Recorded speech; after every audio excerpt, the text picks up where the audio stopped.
નમસ્કાર વિદ્યાર્થી મિત્રો, હું શ્રી સુરતી આપ સર્વનું તમારી પોતાની યુટ્યુબ ચેનલ ઓશન કોચિંગ ક્લાસીસમાં હાર્દિક સ્વાગત કરું છું. વિદ્યાર્થી મિત્રો, તમે જેની ખૂબ જ આતુરતાપૂર્વક રાહ જોઈ રહ્યા છો એ 2024ના વર્ષનું કાલા અસાઇનમેન્ટ બુક વાણિજ્ય પ્રવાહનું ધોરણ 12નું સરસ મજાનું નવા રૂપ, રંગ અને ડિઝાઇન સાથે આપણા માટે આવી ચૂક્યું છે. અને એ પણ વિદ્યાર્થી મિત્રો અલગ અલગ વિષયના 6 પ્રેક્ટિસ પેપરો સાથે તમારા માટે એ આવી ચૂક્યું છે. એટલે હવે તમે નિશ્ચિંત થઈને તમારા બોર્ડની એક્ઝામની તૈયારી શરૂ કરી શકશો. વિદ્યાર્થી મિત્રો, આજના આ વિડીયોની અંદર આપણે ધોરણ 12 વિષય ગુજરાતી જેનો પ્રશ્નપત્ર નંબર છે 3, જેનો વિભાગ ઈ એટલે કે લેખન સજ્જતા વિભાગનું આપણે સંપૂર્ણ અને સચોટ સોલ્યુશન આજના આ વિડીયોની અંદર આપણે મેળવશું. એ પહેલા વિદ્યાર્થી મિત્રો, તમે તમારો જે અતૂટ વિશ્વાસ છે એ નવનીત પબ્લિકેશન ઉપર જાળવી રાખ્યો છે. એ જ તમારા અતૂટ વિશ્વાસને સામેથી જાળવી રાખવાનું કામ એ નવનીત પબ્લિકેશન દ્વારા પણ કરવામાં આવી રહ્યું છે. 2024ના વર્ષની બોર્ડની પરીક્ષા માટે ખાસ એટલે ખાસ અગત્યનું, જે મહત્વનું આપણે કહી શકીએ એવું ગાલા અસાઇનમેન્ટ બુક 2024ના વર્ષનું ધોરણ 12નું વાણિજ્ય પ્રવાહનું એ સરસ મજાનું નવીન નજરાના સાથે તમારા માટે આવ્યું છે. દર વર્ષની જેમ આ વર્ષે પણ વિદ્યાર્થી મિત્રો નવનીત પબ્લિકેશન સરસ મજાનું એક નવીન નજરાનું તમારા માટે લઈને આવ્યું છે. અને આ જે નવીન નજરાનું છે એ સ્માર્ટ ડિઝીબુક નામની એપ્લિકેશન સ્વરૂપમાં તમારા માટે આવ્યું છે. વિદ્યાર્થી મિત્રો, એની સાથે વિદ્યાર્થી મિત્રો તમને ફ્રી ઓનલાઈન આન્સર કી પણ તમને પ્રાપ્ત થઈ શકે છે. ધોરણ 12ના અસાઇનમેન્ટ બુક મેળવવા માટેની જે લિંક છે એ તમને નીચે ડિસ્ક્રિપ્શનમાં આપવામાં આવી છે, અથવા સ્ક્રીન ઉપર દર્શાવેલી જે નવનીતની વેબસાઇટ છે એના માધ્યમ દ્વારા પણ તમે ધોરણ 12ના ગાલા અસાઇનમેન્ટ બુકની તમે અહીં આગળ ખરીદી કરી શકો છો. વિદ્યાર્થી મિત્રો, તમે સ્ક્રીન ઉપર જોઈ શકો છો કે જે 2024ના વર્ષનું ગાલા અસાઇનમેન્ટ બુક છે વાણિજ્ય પ્રવાહનું ધોરણ 12નું એ અલગ અલગ 6 પ્રેક્ટિસ પેપરો સાથે તમારા માટે આવ્યું છે. અને એની કિંમત છે માત્ર અને માત્ર 300 રૂપિયાની રાખવામાં આવી છે.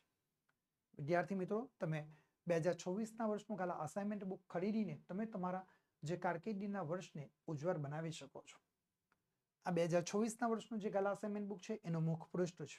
આ મુખપૃષ્ઠને વિદ્યાર્થી મિત્રો તમે પાછળની તરફ ફેરવશો એટલે તમને કંઈક આ પ્રકારની માહિતી તમને જોવા મળશે. ત્યાં આગળ વિદ્યાર્થી મિત્રો તમને અહીં દર્શાવેલો જે QR કોડ છે ને એ QR કોડ તમને ત્યાં આગળ જોવા મળશે. આ QR કોડને તમારે તમારી પાસે રહેલા મોબાઈલની મદદથી તમારે સ્કેન કરવાનું છે. જેવો તમે આ QR કોડ સ્કેન કરશો એટલે તમને કેટલીક તમારી વ્યક્તિગત માહિતી તમને ત્યાં આગળ ફિલઅપ કરવા માટે કહેવામાં આવશે. એ માહિતી તમે ફિલઅપ કરશો અને ત્યારબાદ તમને ત્યાં આગળ એક એક્સેસ કોડ એન્ટર કરવાનું કહેવામાં આવશે. ત્યાં આગળ વિદ્યાર્થી મિત્રો અહીં દર્શાવેલો જે એક્સેસ કોડ છે એ તમે એન્ટર કરશો એટલે તમારું સ્માર્ટ ડિઝીબુક નામની જે એપ્લિકેશન છે એમાં તમારું રજીસ્ટ્રેશન થઈ જશે અને તમે સરળતાથી જે સ્માર્ટ ડિઝીબુક નામની એપ્લિકેશન છે એમાં તમે લોગિન થઈને તમે સ્માર્ટ ડિઝીબુક નામની એપ્લિકેશનનો ઉપયોગ કરી શકો છો. એની સાથે તમે ફ્રી ઓનલાઈન આન્સર કી પણ તમને પ્રાપ્ત થઈ જશે. સ્માર્ટ ડિઝીબુક નામની જે એપ્લિકેશન છે એ ડાઉનલોડ કરવા માટેની લિંક વિદ્યાર્થી મિત્રો તમને નીચે ડિસ્ક્રિપ્શનમાં આપવામાં આવી છે, અથવા તમે જે નવનીતની વેબસાઇટ છે સ્ક્રીન ઉપર જોઈ શકો એના માધ્યમ દ્વારા પણ તમે સ્માર્ટ ડિઝીબુકની એપ્લિકેશન ડાઉનલોડ કરી શકો છો.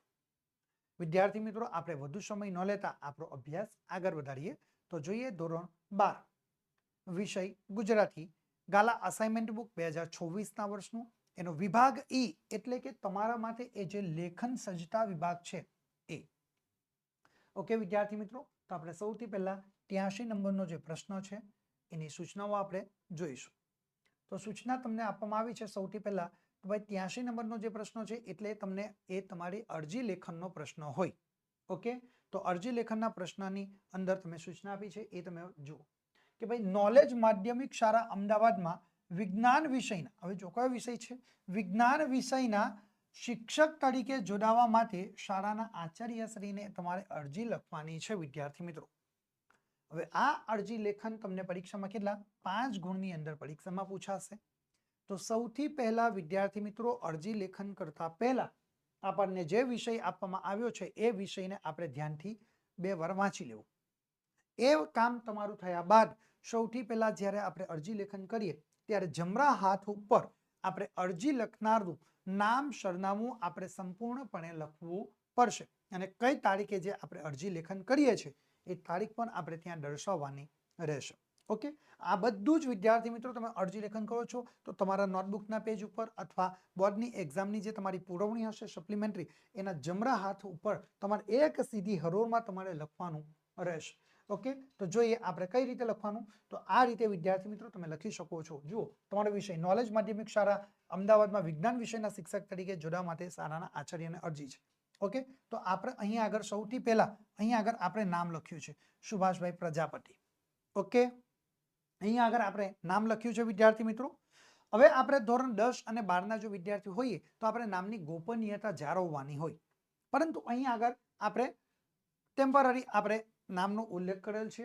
નામની જગ્યા ઉપર આપણે અ બ ક પણ લખી શકીએ, ABCD લખી શકીએ, PQRS લખી શકીએ, XYZ પણ આપણે દર્શાવી શકીએ છીએ. તો આપણે અહીંયા આગળ નામનો ઉલ્લેખ કરેલ છે. સૌથી પહેલા કયું નામ? તો ભાઈ આપણે શિક્ષકનું નામ લખ્યું. બરાબર, આપણે અરજી કરતા હોય તો આપણું નામ લખ્યું. એક સીધી હરોળમાં છે, તમે જોઈ શકો છો. ત્યાર પછી આપણું પૂરું સરનામું, જે તે સોસાયટી મકાન નંબર હોય એ આપણે લખવાનું. તો આપણે લખ્યું છે કે ભાઈ 21 યોગી સ્મૃતિ અલકાપુરી. આપણે આ અહીંયા આગળ સરનામું લખ્યું. ત્યાર પછી આપણે અલ્પવિરામ લખવાનું કમ્પલસરી કરવાનું છે. અલ્પવિરામ એટલા માટે જરૂરી છે કે આપણું ત્યાં આગળ સરનામું પૂરું થયું નથી, હજુ બાકી છે.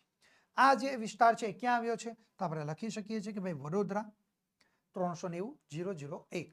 બરાબર, આ રીતે આપણે અહીંયા આગળ એનો પિનકોડ લખી દેવાનો આપણે આપણા વિસ્તારનો. ત્યાર પછી વિદ્યાર્થી મિત્રો આપણે જે દિવસે આપણે અરજી લેખન કરીએ છીએ એ દિવસ આપણે લખવાની તારીખ. તો તારીખ 20/5/2025. આ રીતે વિદ્યાર્થી મિત્રો આપણે જમણા હાથ ઉપર આપણે અરજી લેખન કરનારનું આપણું નામ, સરનામું અને તારીખ આપણે દર્શાવવાની રહેશે. ઓકે, આટલી માહિતી તમારી તૈયાર થયા બાદ તમે જ્યાં આગળ અહીંયા આગળ તમારું લખવાનું પૂરું થાય ત્યાર પછી એની નીચેની લીટીમાં ડાબા હાથ ઉપર તમારે આવી જવાનું છે વિદ્યાર્થી મિત્રો. ત્યાં આગળ તમારે કઈ રીતે અરજી કોને લખવાની છે જુઓ. તો ભાઈ નોલેજ માધ્યમિક શાળા અમદાવાદમાં વિજ્ઞાન વિષયના શિક્ષક તરીકે જોડાવા માટે કોને અરજી લખવાની છે? તો શાળાના આચાર્યને.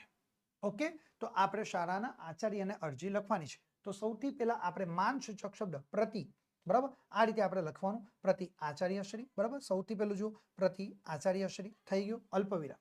કઈ શાળા, કઈ સ્કૂલ છે? તો ભાઈ અહીંયા આગળ જો નોલેજ માધ્યમિક શાળા, તો આપણે અહીંયા આગળ નોલેજ માધ્યમિક શાળા લખી શકીએ છીએ. બરાબર છે, અહીંયા આપણે શું લખી શકીએ છીએ કે ભાઈ નોલેજ માધ્યમિક શાળા. બરાબર, અહીંયા આગળ આપણે શું લખી શકીએ? નોલેજ માધ્યમિક શાળા. ઓકે, તૈયાર થઈ ગયું વિદ્યાર્થી મિત્રો. ચલો, નોલેજ માધ્યમિક શાળા આ અમદાવાદમાં છે. બરાબર, તો આપણે અહીંયા આગળ લખવાનું છે અમદાવાદની અંદર. બરાબર, તો કયો વિસ્તાર? તો ભાઈ આપણે લખ્યો કે ભાઈ કોટવાલ સ્ટ્રીટ. બરાબર, ચલો ત્યાર પછી આપણે જુઓ તો ભાઈ અમદાવાદમાં વિજ્ઞાન વિષયના શિક્ષક તરીકે જોડાવા માટે તો અહીંયા આગળ કયું? તો ભાઈ આપણે અહીંયા આગળ આપણે લખી શકીએ છીએ. બરાબર, તો ભાઈ કયું છે વિસ્તાર? કયો છે? તો ભાઈ અમદાવાદ. બરાબર, તો આપણે નવરંગપુરા. બરાબર, નવરંગપુરા અલ્પવિરામ અમદાવાદ. ચલો, પિનકોડ નંબર જે આપણો હોય એ આપણે આપણો પિનકોડ નંબર લખી નાખ્યો. ઓકે, ચલો આટલી માહિતી આપણી તૈયાર થઈ ગયા બાદ આપણે શું તૈયાર કરવાનું રહેશે? આપણે આટલી માહિતી દર્શાવ્યા બાદ આપણે અહીંયાથી છોડવાનું એક પેરેગ્રાફ જેટલી જગ્યા છોડવાની. એટલે આપણે સૌથી પહેલા આપણે શું લખવાનું? વિષય લખવાનું. ઓકે, આપણો વિષય વિદ્યાર્થી મિત્રો આપણે અહીંયા આગળ લખવાનું રહેશે. તો આપણે અહીંયા આગળ વિષય દર્શાવ્યું. વિષય શું હતું આપણો? કે ભાઈ વિજ્ઞાન વિષયના શિક્ષકની નિમણૂક બાબતે અથવા તો નિમણૂક મેળવવા બાબતે આપણો ટૂંકમાં આપણો વિષય તૈયાર થઈ ગયો વિદ્યાર્થી મિત્રો. ચલો ત્યાર પછી આપણે આગળ જુઓ તો અહીંયા આગળ આટલી બાબત પૂરી થઈ ગયા પછી આપણે પેરેગ્રાફ પાડવાનો જરૂર નથી. હવે આપણે જેમને અરજી લેખન કરીએ છીએ એમના માટે માનસૂચક શબ્દો. તો ભાઈ કયા કયા માનસૂચક શબ્દોનો આપણે ઉપયોગ કરી શકીએ? તો આદરણીય શ્રી, પૂંજનીય શ્રી, વંદનીય શ્રી, મહોદય શ્રી. બરાબર, આવી રીતે આપણે અલગ અલગ જે શબ્દો હોય એનો આપણે ઉપયોગ કરી શકીએ. તો આપણે લખ્યું છે કે ભાઈ માનનીય આચાર્ય શ્રી. આ શબ્દોનો આપણે માનસૂચક શબ્દોનો ઉલ્લેખ કર્યો. અલ્પવિરામ. ત્યાર પછી આપણે તેમને સાદર નમસ્કાર કરવાના. પૂર્ણવિરામ. ત્યાર પછી પેરેગ્રાફ પાડીને આપણે આપણી અરજી લેખન લખવાની શરૂઆત કરવાની. શું કરવાનું? જુઓ તો ભાઈ આપની શાળામાં વિજ્ઞાન વિષયના શિક્ષકની જગ્યા પૂરવાની છે એ બાબતની જાહેરાત તારીખ 10/5/2025 દિવ્ય ભાસ્કર દૈનિકમાં અમે વાંચી છે. એ સંદર્ભમાં હું વિજ્ઞાન વિષયના શિક્ષકની જગ્યા માટે અરજી કરું છું. ઓકે, આ બાબત આપણે દર્શાવવાની. ત્યાર પછી આપણે વિદ્યાર્થી મિત્રો આ જે અરજી લેખન અંગે આપણને જાણકારી ક્યાંથી પ્રાપ્ત થઈ? તો એ માહિતી આપણે દર્શાવી. તો આપણે માહિતી ક્યાંથી? તો ભાઈ જુઓ, શિક્ષકની જગ્યા પૂરવાની છે એ બાબતની જાહેરાત તારીખ 10/5/2025 દૈનિક ભાસ્કર, બરાબર, દિવ્ય ભાસ્કર દૈનિકમાં વાંચી છે. કયા? દિવ્ય ભાસ્કર દૈનિક સમાચાર પત્રની અંદર તેમણે વાંચી. એટલે એ સંદર્ભમાં હું વિજ્ઞાન વિષયના શિક્ષકની જગ્યા માટે અરજી કરું છું. પેરેગ્રાફ પાડીને આપણે લખવાનું કે ભાઈ મારું નામ સુભાષભાઈ પ્રજાપતિ છે. હું 23 વર્ષનો એ યુવાન શિક્ષિત પરિવારમાંથી આવું છું. મેં બીએસસીની ડિગ્રી 2020ના વર્ષમાં અને બીએડની ડિગ્રી 2021ના વર્ષમાં MS યુનિવર્સિટીમાંથી મેળવી છે. બરાબર, આપણે આટલી બાબત લખી. ત્યાર પછી બીએસસીમાં મારા મુખ્ય વિષય એ ભૌતિક વિજ્ઞાન અને ગૌણ વિષય એ રાસાયણિક વિજ્ઞાન હતા. મેં 90% ગુણાંક મેળવ્યા છે. મને બીએડની પરીક્ષામાં પણ 92 એટલે કે 92 માર્ક્સ, એ 92% તેમણે ગુણાંક એ મેળવ્યા પણ છે. ઓકે, આ રીતે સરસ મજાની આપણે આપણી વ્યક્તિગત માહિતી દર્શાવી શકીએ, અથવા આપણે આપણું વ્યક્તિગત માહિતી માટે કોષ્ટક બનાવીને પણ આપણે દર્શાવી શકીએ છીએ. પરંતુ કોષ્ટકની જગ્યા ઉપર વિદ્યાર્થી મિત્રો અહીં આગળ આપણે પેરેગ્રાફની અંદર આ બાબતો દર્શાવી છે. તો સૌથી પહેલા જો આપણે કોષ્ટક બનાવવું હોય તો આપણે આપણું નામ દર્શાવવાનું, બરાબર. ત્યાર પછી આપણે કઈ બોર્ડ છે, બરાબર, આપણે ધોરણ, બરાબર, ત્યાર પછી વર્ષ, આપણું ક્વોલિફિકેશન એ આપણે દર્શાવી શકીએ છીએ. ઓકે, તો એ આપણે અને અન્ય શાળામાં જો કંઈ આપણે કામ કરેલ હોય તો એનો અનુભવ દર્શાવવાનો રહેશે. તો આટલી માહિતી આપણે દર્શાવી. ત્યાર પછી આપણે પેરેગ્રાફ પાડીને વિદ્યાર્થી મિત્રો લખવાનું રહેશે કે મને વડોદરાની જે શ્રેયસ ઉચ્ચતર માધ્યમિક જેવી નામાંકિત શાળામાં ભણાવવાનો અનુભવ પણ છે. જો અનુભવ આપણે કોષ્ટકમાં લખ્યો, એની જગ્યાએ અહીંયા પેરેગ્રાફમાં આપણે લઈએ. બેમાંથી તમે કોઈ પણ રીતે દર્શાવી શકો છો. મને લાગે છે કે આપની પ્રતિષ્ઠિત શાળામાં મારી કારકિર્દી એ ઉજ્જવળ બનશે. મને ખાતરી છે કે હું થોડા જ સમયમાં વિદ્યાર્થીઓમાં એક લોકપ્રિય શિક્ષક તરીકેની ચાહના મેળવી શકીશ અને આપની પ્રતિષ્ઠિત એ શાળાની એક સંનિષ્ઠ સભ્ય તરીકે મારી જાતને હું પુરવાર કરીશ. આ રીતે આપણે માહિતી દર્શાવી શકીએ. મને વાંચવાનો, ગાવાનો તેમજ અન્ય કેટલીક શિક્ષણેતર પ્રવૃત્તિઓનો એ શોખ છે. હું કેટલી એ સ્પર્ધાઓમાં પ્રથમ અને દ્વિતીય નંબરે આવ્યો છું. આ સાથે હું મારી કારકિર્દીના એ પ્રમાણપત્રો તથા કેટલાક શિક્ષણેતર જે પ્રમાણપત્રોની યાદી પર હું બીડું છું. એટલે બિડાણની અંદર વિદ્યાર્થી મિત્રો આપણે જો કંઈક અન્ય આપણા ડોક્યુમેન્ટ્સ હોય તો એ આપણે દર્શાવી શકીએ છીએ. ઓકે, ત્યાર પછી આપણે માહિતી દર્શાવવાની છે કે ભાઈ ટૂંક સમયમાં જ અમે સુરતમાં સ્થાયી થવાના છે, અથવા અહીંયા સુરતની જગ્યા ઉપર આપણે શું લખવાનું? અમદાવાદમાં. બરાબર, આપણે શું દર્શાવવાનું? અમે ટૂંક સમયમાં જ અમદાવાદમાં એ સ્થાયી થવાના છીએ. એટલે આ શાળામાં ભણાવવાની તમે તક આપશો તો મને ઘણું અનુકૂળ પડશે. ઓકે, આટલી આપણે હકારાત્મક નમ્રતાના ભાવ સાથે આપણે અરજી લેખન કરવાનું છે. ઓકે, અને છેલ્લે આપણે શું લખવાનું? પેરેગ્રાફ પાડીને કે પ્રતિ ઉત્તરની અપેક્ષા સાથે વિનવું છું અથવા વિરમું છું. ઓકે, આ રીતે આપની પ્રતિ ઉત્તરની અપેક્ષા સહ એટલું પણ તમે લખી શકો છો. ઓકે, ત્યાર પછી વિદ્યાર્થી મિત્રો અહીં આગળ પૂરું થાય પછી આપણે એક લીટી છોડવા નથી. એ જ લીટીમાં નીચે અહીં આગળ આપણે આભાર લખવાનું, બરાબર, અને લીટી, બરાબર, આભાર સાથે, અને આ આભાર તમે અહીંયા પણ લખી શકો છો. લેખિન આપને આપનો વિશ્વાસુ, બરાબર, સુભાષભાઈ પ્રજાપતિ. આપણે જે ઉપર જે નામ લખ્યું અરજી લેખનમાં એ જ નામ આપણે અહીંયા પણ લખી શકીએ છીએ. એટલે આપનો વિશ્વાસુ, બરાબર, ત્યાં શું લખવાનું છે? આપનો વિશ્વાસુ સુભાષભાઈ પ્રજાપતિ. આ રીતે વિદ્યાર્થી મિત્રો આપણે સરસ મજાની અરજી લેખન કરીને પરીક્ષાની અંદર 5 ગુણનો જે પ્રશ્નો છે એ આપણે 5 ગુણમાંથી વધુમાં વધુ ગુણ આપણે મેળવી શકીએ છીએ. ઓકે, ચાલો ત્યાર પછી વિદ્યાર્થી મિત્રો આગળની સૂચના તમારા માટે છે. સ્ક્રીન ઉપર જુઓ કે નીચેના પાઠ્યેતર ગદ્યખંડનું વાદાત્મક ગદ્યમાં તમારે રૂપાંતર કરવાનું છે. વિદ્યાર્થી મિત્રો એના તમને પરીક્ષાની અંદર કુલ 5 પ્રશ્નો 5 માર્ક્સની અંદર આ વાદાત્મક ગદ્ય પરીક્ષામાં પૂછાય છે. હવે વિદ્યાર્થી મિત્રો વાદાત્મક ગદ્ય જ્યારે પૂછાય છે અને આપણે પરીક્ષામાં લખવાનું હોય ત્યારે આપણે શું કરવાનું? તો એના માટે આપણે વિદ્યાર્થી મિત્રો તર્કના રૂપમાં દલીલોને રજૂ કરવાની છે. ઓકે, એટલે આપણે જ્યારે કોઈ બે વ્યક્તિઓ સાથે સંવાદ કરતા હોય ત્યારે આપણે જે દલીલ રજૂ કરીએ એ તર્કના રૂપમાં એ દલીલને આપણે રજૂ કરવાની રહેશે.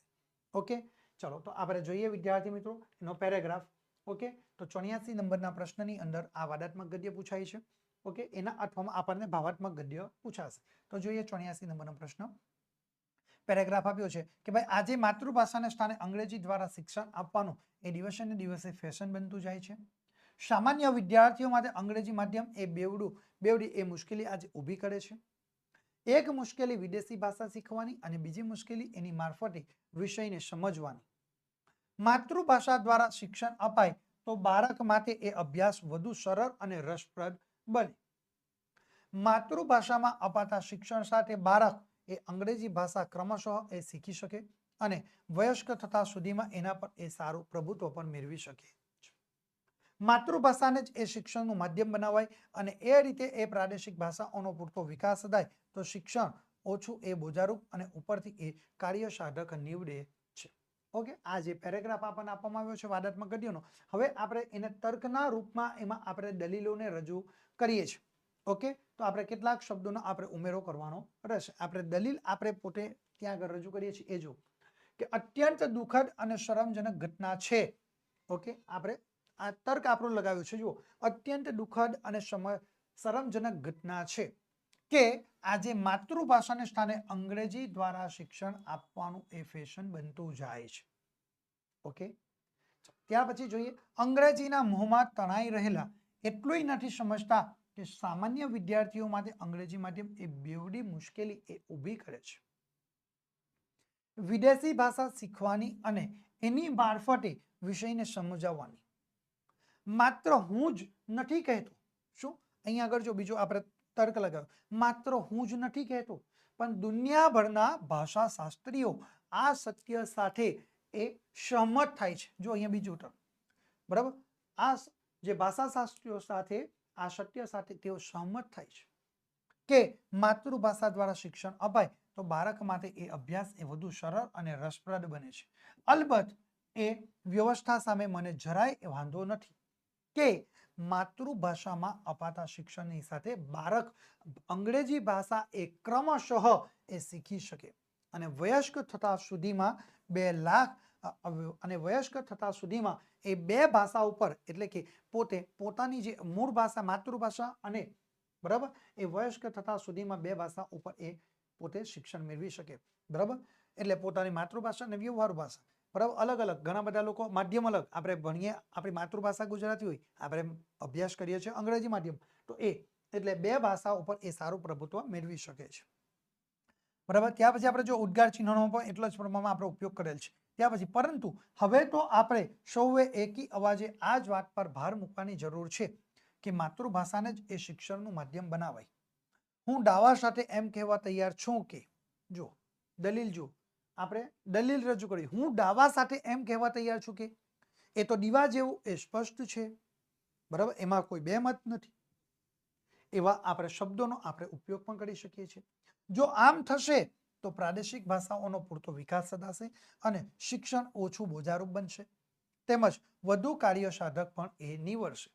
આવી રીતે વિદ્યાર્થી મિત્રો આપણે સરસ મજાનો અહીંયા આગળ જે જવાબ તૈયાર કરીને પરીક્ષામાં આપણે વધુને વધુ ગુણ મેળવી શકીએ છીએ. ઓકે, ચલો આપણે આગળ જોઈશું વિદ્યાર્થી મિત્રો. વાદાત્મક ગદ્યના 8મા વિદ્યાર્થી મિત્રો તમને એક ભાવાત્મક ગદ્ય પરીક્ષામાં પૂછાય છે. ઓકે, જો તમે વાદાત્મક ગદ્ય લખી શકતા નથી તો તમારે ચિંતા કરવાની જરૂર નથી. એના 8મા વિદ્યાર્થી મિત્રો તમે ભાવાત્મક ગદ્ય લખી શકો છો. ભાવાત્મક ગદ્યની અંદર શું હોય તો ભાવાત્મક ગદ્યની અંદર વિદ્યાર્થી મિત્રો તમને શબ્દ યાદી આપવામાં આવેલી હોય છે. ઓકે, એ જે શબ્દ યાદી આપવામાં આવેલી હોય આ શબ્દ યાદીનો આપણે ઉપયોગ કરવાનો અને શબ્દ યાદીના એક શબ્દનો ઉપયોગ કરીને એને આપણે પેરેગ્રાફમાં લખવાનું છે.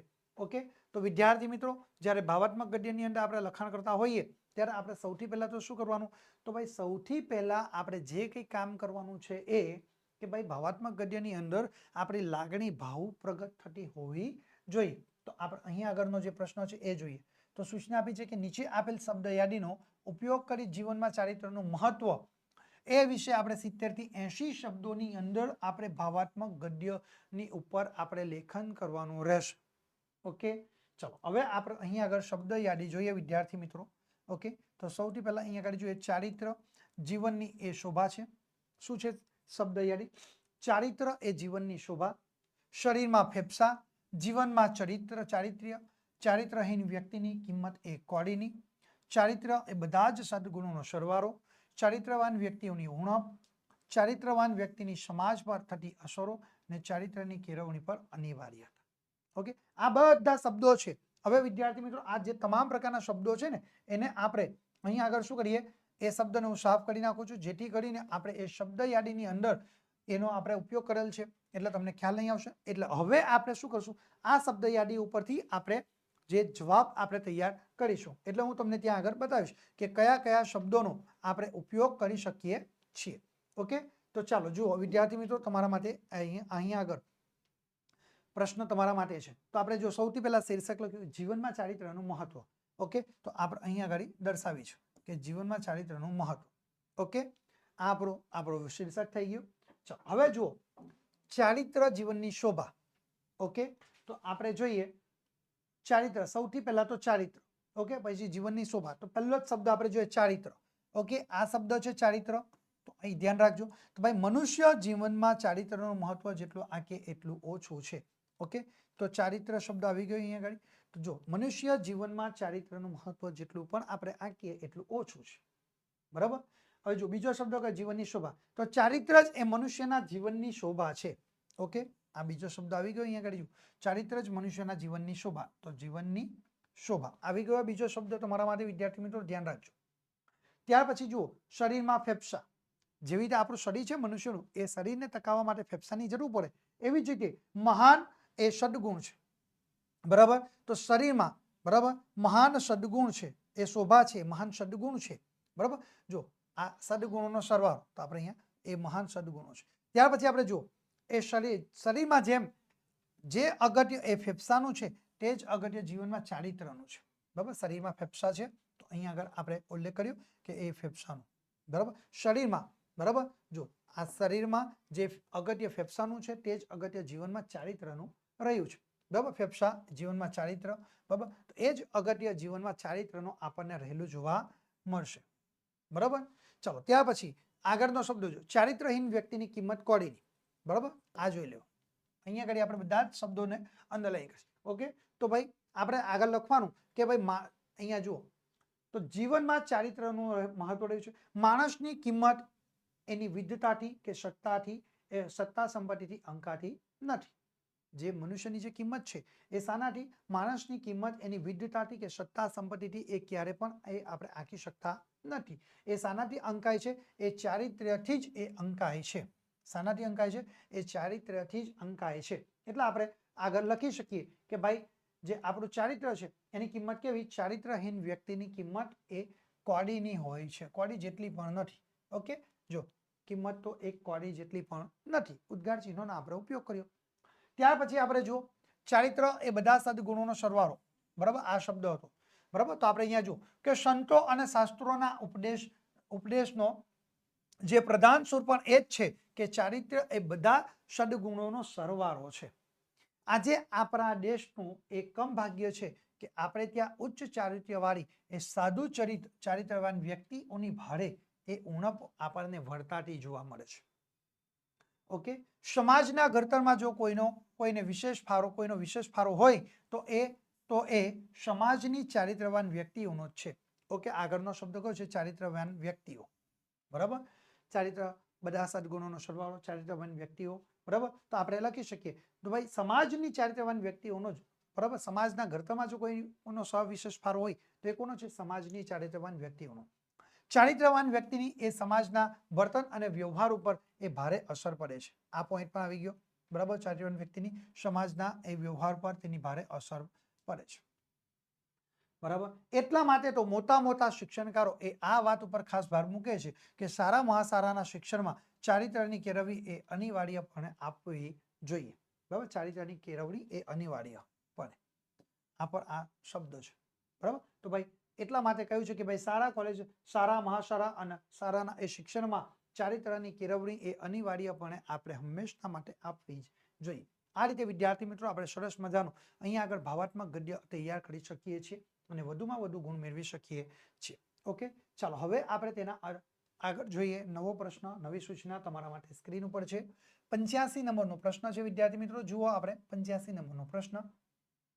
ગમે તે એક વિષય પર આપેલા મુદ્દાને આધારે આશરે 250 શબ્દોમાં તમારે નિબંધ લેખન કરવાનું છે વિદ્યાર્થી મિત્રો. અહીં આગળ તમને 10 ગુણની અંદર, બરાબર, કેટલા ગુણ? 10 ગુણની અંદર આ તમને નિબંધ લેખન પૂછાશે. કેટલા? 10 ગુણની અંદર વિદ્યાર્થી મિત્રો તમને આ નિબંધ લેખન પૂછાય છે. તો વિદ્યાર્થી મિત્રો જ્યારે તમે નિબંધ લેખન કરો છો ત્યારે પણ તમારે કેટલાક મુદ્દાઓને ધ્યાનમાં રાખવાના. તો સૌથી પહેલા તો વિદ્યાર્થી મિત્રો આપણે આપણો વિષય જોઈશું. તો ભાઈ જનતા લોકશાહીનું સાચું બળ. ઓકે, આપ અને વિષય આપ્યો છે.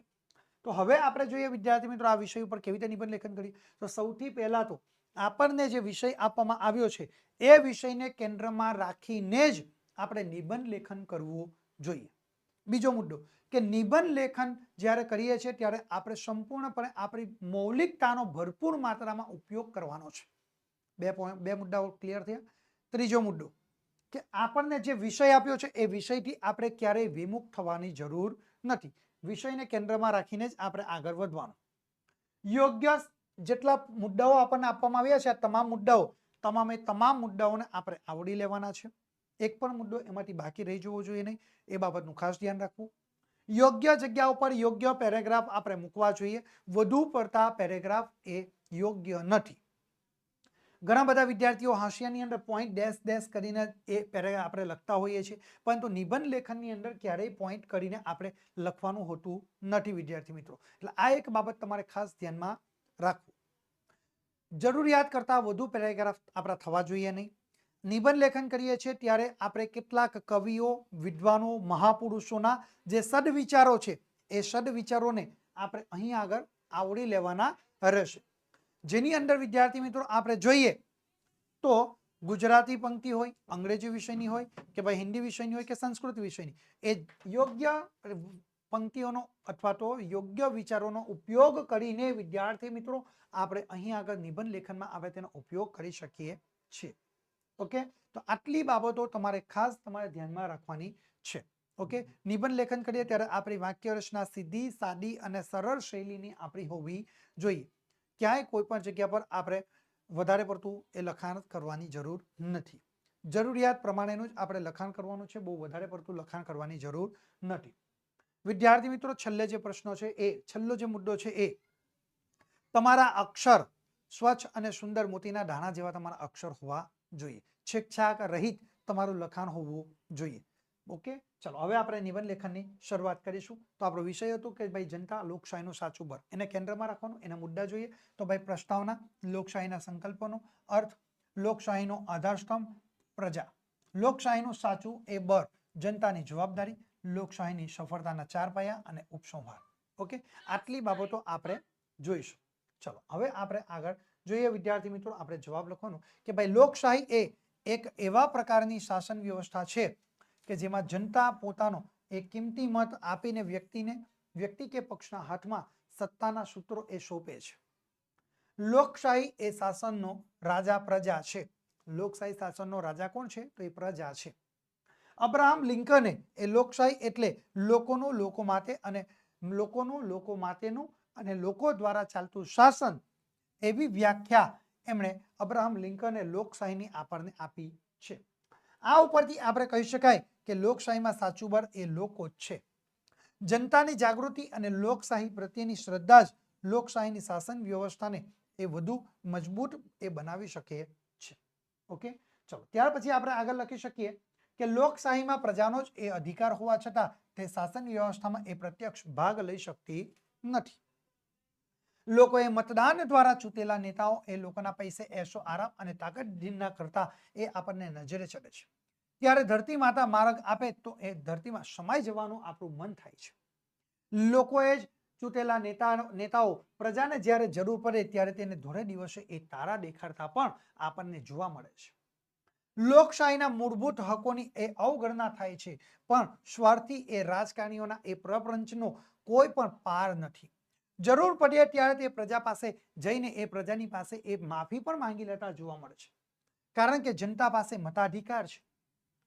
લોકોએ પણ એ જરૂર પડે મતાધિકારને એ અમોઘ હથિયાર તરીકે આપણે વાપરવું પણ જોઈએ. જો લોકશાહીનું સાચું બળ પ્રજા હોય તો પ્રજા કેવી હોવી જોઈએ? જે શાસન તંત્રની ઇમારતનો પાયો એ પ્રજા હોય ત્યાં પ્રજા એ જાગૃત, સુશિક્ષિત, ખમીરવંતી અને કદરદાન હોય એ અતિ આવશ્યક આ બાબત આપણા માટે રહી છે. લોકશાહીને જીવંત, ધબકતી અને ટકાવી રાખવી હોય તો પ્રજાએ પણ સતત જાગૃત રહેવું પડે. લોકશાહીના મૂલ્યોને એ પચાવીને જીવન વ્યવહારમાં એ આપણે ઉતારવા પણ પડશે. પ્રજા ભલે એ પ્રત્યક્ષ રીતે રાજકારણમાં ભાગ લેતી ન હોય, પણ તેના ચૂંટેલા નેતા કે ધારાસભ્ય કે સંસદ સભ્ય બનીને એ પક્ષની એ નીતિ રીતિ પ્રમાણે એ રાજ કરે છે, પણ એને 5 વર્ષ પછી એ મત મેળવવા માટે ફરીથી એ પ્રજાની સમક્ષ તેમને જવું જ પડે છે. એ જ લોકશાહીનું સાચું બળ છે. પ્રજા જો ધારે તો મનપસંદ વ્યક્તિને સત્તાના સિંહાસને બેસાડી શકે છે અને તેને સત્તાના સિંહાસનેથી તેને ફેંકી પણ શકે છે.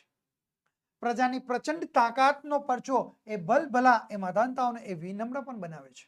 પ્રજાના દુઃખ દર્દની એ ઉપેક્ષા કરનારાઓનું લોકશાહીમાં કોઈ ક્યાં સ્થાન હોતું નથી. વિશ્વના લોકશાહી દેશમાં ભારતની જે લોકશાહી છે, ભારતની સૌથી મોટા દેશ તરીકેની એ ગણના થાય છે, ત્યારે એક લોકશાહી દેશના નાગરિક તરીકે આપણને બંધારણે એ મતાધિકાર આપણને બક્ષેલો છે.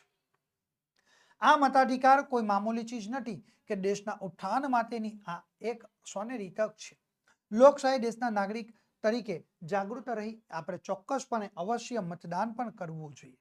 પોતાના વ્યક્તિગત સ્વાર્થ અને ખોટા પ્રલોભનોથી એ દોરવાઈને લોકશાહી ભયમાં મુકાય એવું કશું જ આપણે કરવું ન જોઈએ. કોઈ અપાત્ર કુપાત્રને મત આપીને કે તક સાધુના એ પ્રલોભનમાં આવીને દેશની લોકશાહીને આપણે નુકસાન ન થાય એવું કોઈ કાર્ય આપણે ક્યારે પણ કરવું જોઈએ નહીં.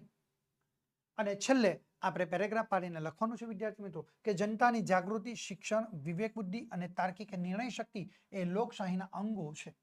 લોકશાહીના આ અંગોને કેળવવાનું કામ એ વર્તમાનપત્રો, સામાયિકો અને વિવિધ પ્રસાર માધ્યમો દ્વારા એ સારી રીતે એ થઈ શકે છે. જાગૃત વિરોધ પક્ષ હોય તો સાચા ખોટાની એ પરખ પણ થાય છે. ટૂંકમાં ચૂંટણી એ લોકશાહીની નાડીનો ધબકાર છે. તે સાચા અર્થમાં સાર્થક થાય એ માટે જનતાએ કાળજી રાખવી જ પડશે. શું? તે સાચા અર્થમાં સાર્થક થાય એ માટે જનતાએ હંમેશના માટે કાળજી રાખવી જ પડશે. આ રીતે વિદ્યાર્થી મિત્રો આપણે સરસ મજાનો આ જનતા લોકશાહીનું જે સાચું બળ એ નિબંધ લેખન કરી શકીએ છીએ. એના અથવામાં વિદ્યાર્થી મિત્રો આપણને બીજો એક વિષય આપેલો છે, એ જોઈએ તો મિત્રતાની મીઠાશ. ઓકે, એના આપણે મુદ્દાઓ જોઈએ વિદ્યાર્થી મિત્રો. તો પહેલો મુદ્દો છે પ્રસ્તાવના, મિત્રતાનો અર્થ, મિત્રતાની મીઠાશ અને મહત્તા, સાચા ખોટા મિત્રોની ઓળખ, સાચા મિત્રોના લાભો, ખોટા મિત્રોના ગેરલાભો, મૈત્રીના દ્રષ્ટાંતો, મિત્ર સુખ દુઃખનો સાથી અને છેલ્લે આપણે ઉપસંહાર લખી શકીએ છીએ.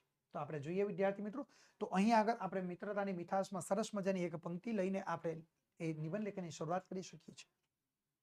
તો આપણે લખ્યું છે, પંક્તિ લીધી છે કે ભાઈ મૈત્રી ભાવનું પવિત્ર ઝરણું મુજ હૈયામાં વહ્યા કરે, શુભ થાવો આ સકલ વિશ્વનું એવી ભાવના નિત્ય રહે. આ સરસ મજાની આપણે પંક્તિ અહીં લઈને આપણે આપણા નિબંધ લેખનની શરૂઆત કરીએ છીએ. અંગ્રેજીમાં એક કહેવત છે, tell me who are his friends and I will tell you which type of man he is. અર્થાત તમે મને એ કહો કે તેના મિત્રો કોણ છે તો હું તમને એ જણાવીશ કે તે કેવી વ્યક્તિ છે. આ રીતે અહીં આગળ આપણને એક અંગ્રેજીમાં એક કહેવત આપણી સામે રજૂ થાય છે, જેને આપણે ગુજરાતીમાં આ રીતે અનુવાદ કરી શકીએ. એટલે કે કોઈ પણ વ્યક્તિના મિત્રોને આધારે તેના ગુણ દોષોનું અનુમાન એ આપણને થઈ શકે છે. ગુજરાતીમાં પણ સંગ તેવો રંગ અને સોબત તેવી અસર જેવી કહેવતો એ આપણે ત્યાં ઘણી બધી પ્રચલિત પણ રહેલી જોવા મળશે. સારા મિત્રની સોબત આપણને સુખી, સમૃદ્ધ અને ઉત્તમ બનાવી શકે છે. જો કે સારો અને સજ્જન મિત્ર શોધવાનું કામ એ સહેલું નથી, કારણ કે શેરી મિત્રો આપણને 100 મળશે. કારણ કે શેરી મિત્રો આપણને 100 મળે, તાળી મિત્રો અનેક. તાળી આપનારા જે મિત્રો છે એવા અનેક મિત્રો મળશે, જેમાં સુખ દુઃખ પામીએ તે લાખોમાં એક. એવા કેટલાય મિત્રો હોય કે આપણા સુખ હોય તો એ સુખમાં આગળ નહીં આવશે, પરંતુ એ આપણા દુઃખની અંદર આગળ આવતા જોવા મળશે. એવા મિત્રો આપણને લાખોની અંદર માત્ર ને માત્ર 1-2માં આપણને મળતા જોવા મળશે. એટલે કે શેરી મિત્રો અને તાળી મિત્રો તો ઘણા આપણને મળે છે, પણ આપણા સુખ દુઃખના સાથી બની શકે એવા મિત્રો તો લાખોની અંદર એક જ હોય છે. એના ઉદાહરણો આપણે જોઈએ તો ભગવાન શ્રી કૃષ્ણ અને સુદામા, રામ અને સુગ્રીવની મૈત્રી આજે પણ શ્રેષ્ઠ અને અજોડ મનાય છે. કૃષ્ણ એ દ્વારકાના રાજા બન્યા અને પૂજાપાઠનું કામ કરતા. સુદામા એ ગરીબ રહી ગયા. સુદામાના પત્નીએ તેમને કૃષ્ણ પાસે મદદ માંગવા માટે મોકલ્યા, ત્યારે સંકોચને કારણે સુદામા એ ભગવાન શ્રી કૃષ્ણની પાસે કશું માંગી શક્યા નહીં, પરંતુ ભગવાન શ્રી કૃષ્ણએ સુદામાને એ વણ માંગે અપાર સંપત્તિ અને સમૃદ્ધિ ભેટમાં આપી દીધા. એ પણ તેમને એ જણાવ્યા વિના તેમના ઘેર આ બધી વસ્તુઓ મોકલી આપી હતી. આ ભગવાન શ્રી કૃષ્ણ અને સુદામાની એ મિત્રતા છે. એવી જ ભગવાન શ્રી રામ અને સુગ્રીવની મિત્રતા પણ આપણને રહેલી જોવા મળે છે. એવી જ રીતે રામ અને સુગ્રીવે એકબીજાને મદદ કરી અને પોતાના એ મિત્ર ધર્મ પર તેમને નિભાવ્યો હતો.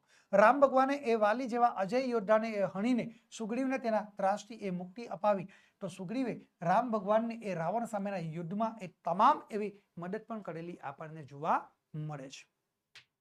નાત જાત કે ધર્મ કે ભાષા એ જુદા જુદા હોવા છતાં બે વ્યક્તિ એ મિત્રતાના સંબંધથી એ આપણને જોડાયેલી પણ જોવા મળે છે.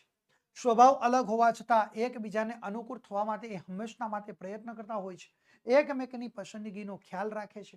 એકબીજાના પ્રત્યે એ નિસ્વાર્થ સ્નેહની એ ભાવના પણ રાખતા આપણને જોવા મળે છે. મિત્રતા એ કોઈ પણ સગાઈ વિનાનો એટલે કે અપેક્ષા અને શરત વિનાનો અદ્ભુત એ સંબંધ આપણને રહેલો જોવા મળે છે. એ મનુષ્યને એ માંગ્યા વગર ઈશ્વરે આપેલું એક પ્રકારનું વરદાન છે. જેને એક પણ સાચો મિત્ર હોય તે કદી એકલો ક્યારેય પડતો નથી. સુખ અને દુઃખ બંને સ્થિતિઓમાં સાચો મિત્ર સાથ નિભાવે છે. પરિવારના સભ્યો આપણને ક્યારેક સાથ ન પણ આપે, પણ મિત્ર એ આજીવન આપણો સાથ નિભાવે છે. ખરેખર મિત્રતાની મીઠાશ એ અનોખી આપણને રહેલી જોવા મળશે. આ રીતે વિદ્યાર્થી મિત્રો આપણે સરસ મજાનો એ મિત્રતાની મીઠાશ જે નિબંધ છે એના ઉપર લખાણ કરી શકીએ છીએ. એના અથવામાં વિદ્યાર્થી મિત્રો આપણને બીજો એક વિષય આપેલો હશે કે મોબાઈલના લાભાલાભ. ઓકે, આ આપણો છેલ્લો વિષય છે વિદ્યાર્થી મિત્રો પ્રશ્નપત્ર 3નો. તો જોઈએ એના મુદ્દા. તો પ્રસ્તાવના, આધુનિક યુગની શોધ, મોબાઈલ ફોનના ઉપયોગો, મુઠ્ઠીમાં વિશ્વ, બાળકોથી માંડી એ યુવા વર્ગ વૃદ્ધો પર અસર, ઇન્ટરનેટ વપરાશની મર્યાદા, માતા પિતા માટે સમસ્યા, લાભ અને ગેરલાભ, સંચારનું ઉત્તમ માધ્યમ, સદઉપયોગ કરતા દુરુપયોગ વધુ અને મર્યાદા આવશ્યક, અને છેલ્લે ઉપસંહાર. આ તમામ મુદ્દાઓને આપણે આવરી લઈશું. તો શરૂઆત આપણે કરીએ કે આજનો યુગ એ ટેકનોલોજીનો યુગ છે. આપણે જોઈએ છીએ કે રોજે રોજ એ નવી નવી આપણને શોધ થતી જોવા મળે છે. રેડિયોથી શરૂ થયેલી ટેકનોલોજીએ આપણને TV, camera, tape recorder, computer અને ફોન જેવી એ આધુનિક સવલતોની આપણને ભેટ આપેલી જોવા મળે છે. અને આજે તો જુદા જુદા એ રોબોટ પણ એ શોધાયા છે. આમ ટેકનોલોજી એ હરણફાર એ દોર આપણને લગાવેલી જોવા મળી છે. અને માણસ પણ હવે આ ટેકનોલોજીનો એ ઉપયોગ કરતા વધુ ને વધુ એ વિકાસ કરતો થયો છે. જેના કારણે મનુષ્યનો પણ વિકાસ થયો છે. આજે ફોનમાં પણ વિવિધતા આવી ગયેલી આપણે જોઈએ છીએ. પહેલા ટેલિફોન એ વાયર સાથે જોડાયેલો હતો, ત્યાર પછી આપણે જોઈએ કોર્ડલેસ ફોન આવ્યા, અને હવે તો દુનિયાના કોઈ પણ ખૂણેથી વાત થાય તેવા મોબાઈલ ફોન આપણે શોધી નાખ્યા છે. મોબાઈલના કારણે વ્યક્તિ એકબીજાની નજીક આવતો જાય છે, અને એમાંય સ્માર્ટફોને તો એ વ્યક્તિની એ ઓળખ જ બદલી નાખી છે. ઇન્ટરનેટના સીધા જોડાણને કારણે આજે આપણે દેશ અને દુનિયાની કોઈ પણ એ ખબર સરળતાથી આપણે મેળવી શકીએ છીએ. હવે એ વસ્તુથી અજાણ નથી રહ્યું. જો કોઈ વસ્તુની એને સમજ ન પડે કે એ વસ્તુનો એને ખ્યાલ ન હોય તો તે ઇન્ટરનેટના માધ્યમથી જ એ સર્ચ કરીને એ વસ્તુની પાયાથી માંડીને ટોચ સુધીની માહિતી એ મેળવી શકે છે. મોબાઈલને લીધે માણસ કોઈ પણ સમયે કોઈ પણ વ્યક્તિનો એ સરળતાથી અને તાત્કાલિક એ કોન્ટેક્ટ પણ કરી શકે છે. આમ મોબાઈલ ફોન વ્યક્તિથી એ વધારે એ નજીક લાવી દીધેલો પણ આપણને જોવા મળશે. માણસ પોતાના સગાવાલા અને સ્વજનોથી એ જોજમાયેલો એ દૂર હોય તો પણ તે આ મોબાઈલના માધ્યમથી સતત તેમની સાથે એ જોડાયેલો રહી શકે છે. માટે મોબાઈલને કારણે વ્યક્તિ એકલતા એ અનુભવતો નથી. ગમે તેટલા અજાણ્યા માણસોની વચ્ચે હોય તો પણ તે એ પોતાના મોબાઈલના સહારે સરળતાથી એ પોતાનો સમય પસાર કરી શકે છે. વિદ્યાર્થી આજે તો મોબાઈલ ફોનમાં એ જાત જાતની એ અવનવી એપ્લિકેશનો આવતી જાય છે. એને તેનાથી એ વ્યક્તિ વધારે ને વધારે એ આજે સ્માર્ટ બનતો જાય છે. માણસ આજે તો મોબાઈલ ઉપર એટલો બધો એ નિર્ભર થઈ ગયો છે કે મોબાઈલ જાણે કે એનું જીવન બની ગયું છે.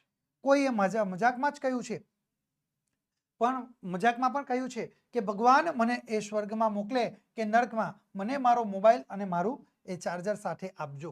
શું કહ્યું છે? ભગવાન મને સ્વર્ગમાં કે નર્કમાં જ્યાં મોકલો ત્યાં, પરંતુ કઈ વાંધો નહીં, પરંતુ મને મારો મોબાઈલ અને મારું ચાર્જર તમે મને સાથે આપજો. પછી હું નર્કમાં પણ એ રહેવા માટે તૈયાર છું. આ જ એ બતાવે છે કે માણસના જીવનમાં મોબાઈલ ફોનનું શું સ્થાન છે. મોબાઈલના આ જાતના લાભો હોવાની સાથે સાથે તેના કેટલાક ગેરલાભો પણ આપણને આજે જોવા મળે છે. મોબાઈલે આજે માણસને ગુલામ બનાવી દીધો છે. જ્યાં જુઓ ત્યાં માણસો એ મોબાઈલમાં એ મશગુલ થતા જાય છે. મોબાઈલે માણસને માણસથી દૂર કરી દીધો છે. પાસે બેઠેલા માણસ સાથે પણ એ માણસ વાત કરતો નથી અને મોબાઈલમાં જ એ ખોવાઈ જાય છે.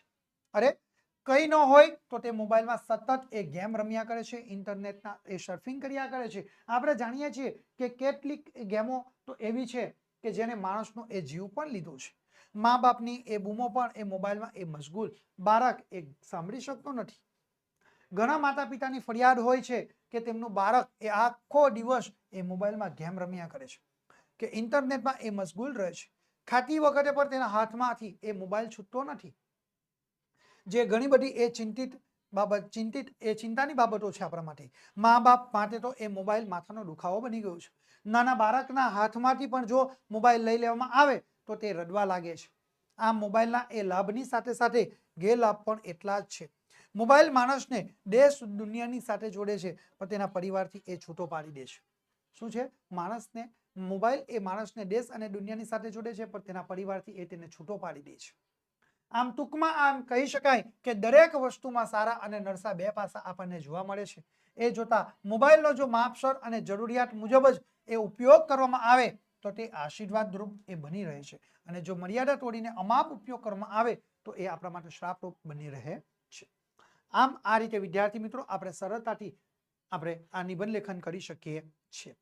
વિદ્યાર્થી મિત્રો 2024ના વર્ષનું જે ગાલા અસાઇનમેન્ટ બુક છે એના તમામ વિષયના તમામ પ્રશ્નપત્રોના સોલ્યુશન્સની PDF file Ocean Coaching Classes તમને આપી રહી છે.